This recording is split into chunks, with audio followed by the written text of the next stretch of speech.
Assalamualaikum warahmatullahi wabarakatuh. Perkenalkan, saya Putra Nisa dengan NIM 10311911015. Nah, pada kesempatan kali ini saya akan memberikan edukasi kesehatan terkait dengan gangguan menstruasi, yaitu dysmenorrhea, untuk memenuhi tugas OSC keperawatan maternitas 2. Nah, langsung saja ke videonya. Assalamualaikum, selamat pagi. Bagaimana kabarnya hari ini? Baik, Mbak. Perkenalkan, saya Putra Nisa, mahasiswi keperawatan Untan. Nah, saya yang kemarin sudah kontrak pertemuan sama Mbak. Nah, pada kesempatan kali ini saya akan melakukan tindakan yang terakhir, yaitu edukasi kesehatan. Tujuannya yaitu untuk menambah pemahaman Mbak terkait nyeri menstruasi yang sedang Mbak alami kemarin. Nah, untuk waktunya itu kira-kira kurang lebih 10 menit. Nanti saya juga akan memberikan Mbak kesempatan untuk bertanya. Kemudian di akhir nanti saya juga mengevaluasi terkait pemahaman Mbak. Nah, apakah Mbak bersedia? Ya, saya bersedia, Mbak. Baik, saya siapkan dulu ya Mbak. Nah, ini ada leaflet, Mbak bisa baca sembari saya menjelaskan terkait materi. Nah, untuk mempersingkat waktu, saya langsung ke materi. Dan jadi apa itu nyeri menstruasi? Nah, dalam dunia kesehatan, nyeri menstruasi ini disebut dengan dysmenorrhea. Nah, dysmenorrhea ini itu nyeri menstruasi atau kelainan menstruasi yang terjadi pada perut bagian bawah. Biasanya juga menyebar sampai ke punggung bagian bawah, ke pinggang, ke panggul, terus ke paha atas, bahkan hingga sampai ke betis. Nah, proses ini nih sebenarnya normal pada saat menstruasi. Nah, itu berlangsung hingga dari perdarahan sampai 2 hingga 3 hari. Nah, sebagian besar perempuan itu dia mengalami dysmenorrhea ini dengan tingkat keparahan yang berbeda-beda. Nah, untuk tingkat keparahannya yaitu ada 3, ada ringan, sedang, dan berat. Kalau yang tingkat keparahan yang ringan itu Mbak masih bisa melakukan aktivitas seperti biasa, kayak nyerinya itu masih bisa ditolerir. Kemudian untuk yang tingkat keparahan yang sedang itu Mbak mulai merintih, kemudian kayak menekan bagian yang sakit. Tapi ketika Mbak sudah meminum obat kayak pereda nyeri atau antiinflamasi itu, Mbak masih bisa kembali melakukan aktivitas seperti semula. Nah, kalau yang berat itu Mbak sudah kayak nggak bisa melakukan aktivitas, bahkan Mbak tuh memerlukan istirahat. Nah, bahkan nyeri ini bisa disertai dengan sakit kepala, kemudian mual, muntah, migrain, kemudian bisa juga Mbak tuh bisa sampai pingsan. Nah, untuk penyebabnya yaitu terutama dysmenorrhea ini ada terbagi 2, ada dysmenorrhea primer dan sekunder. Kalau yang dysmenorrhea primer itu dia dimulai selama masa remaja. Ini disebabkan karena kontraksi otot rahim yang secara intens, yaitu melepaskan dinding rahim yang sudah tidak diperlukan lagi. Nah, biasanya dia itu ditandai dengan nyeri panggul atau kram gitu. Nah, itu dimulai sejak sebelum menstruasi atau saat menstruasi itu berlangsung selama 2 sampai 3 hari. Nah, yang Mbak alami sekarang ini masuk ke dysmenorrhea primer.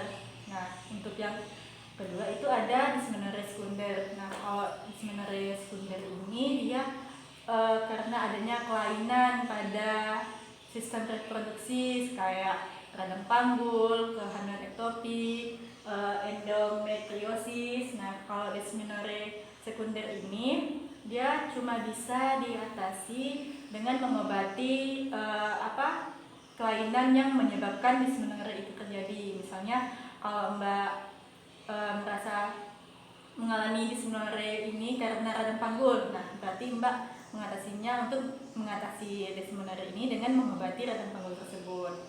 Nah, lanjut untuk tanda dan gejalanya pada dysmenorrhea primer ini ada rasa tidak enak badan, kemudian Mbak merasa lelah, mual, muntah, lalu bisa juga diare, bahkan Mbak juga bisa vertigo hingga pingsan. Nah, kalau yang sekunder ini Mbak bisa merasakan kayak perut Mbak itu merasa besar atau kembung, lalu nyeri hebat saat haid, lalu kemudian perdarahannya juga banyak, bahkan perdarahannya tidak teratur. Nah, lalu bagaimana cara mengatasinya? Nah, untuk mengatasinya selain menggunakan obat-obatan, Mbak bisa berolahraga atau banyak gerak untuk memperlancar aliran darah. Kemudian bisa kompres hangat atau mandi air hangat. Kalau kompres hangat itu Mbak bisa memasukkan air hangat ke dalam botol. Nah, nanti botolnya bisa Mbak kompres ke area yang Mbak rasa sakit. Kemudian terutama di perut bagian bawah kan ya. Lalu bisa juga kalau Mbak suka pijat, nah pijat dengan tekanan yang ringan aja. Kemudian tentunya makan makanan yang bergizi kayak sayur-sayuran, buah-buahan. Nah, jangan lupa hindari konsumsi garam dan kafein kayak kopi. Nah, kemudian tentu dengan obat pereda nyeri kalau udah nggak sanggup lagi. Nah, baik, sekian materi dari saya. Apakah ada yang ingin Mbak tanyakan? Nah Mbak, saya ingin bertanya nih Mbak. Saya ini kan suka kopi nih Mbak, minum kopi. Nah, efeknya minum kopi itu gimana Pak? Sedangkan misalkan saya ini nyeri datang bulan gitu tuh Mbak.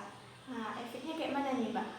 Kalau minum kopi gitu ya? Iya. Nah, jadi kopi ini kan mengandung kafein ya. Nah, kafein ini bisa menyempit pembuluh darah sehingga aliran darah ke seluruh tubuh itu tidak lancar. Nah, kurangnya aliran darah ini ke otot rahim itu akan memotong suplai oksigen sehingga rasa sakit atau kram di perut itu semakin parah. Nah, selain itu juga kalau udah aliran darah ke seluruh tubuh itu tidak lancar kan otomatis ke otak juga berkurang kan oksigennya. Nah, itu juga akan menambah memperparah sakit kepala yang Mbak rasakan juga.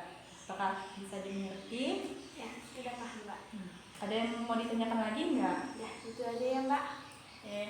Nah, untuk evaluasinya ini saya ada soal, Mbak bisa isi. Silakan diisi ya Mbak. Ini masih terkait dengan yang saya jelaskan tadi kok.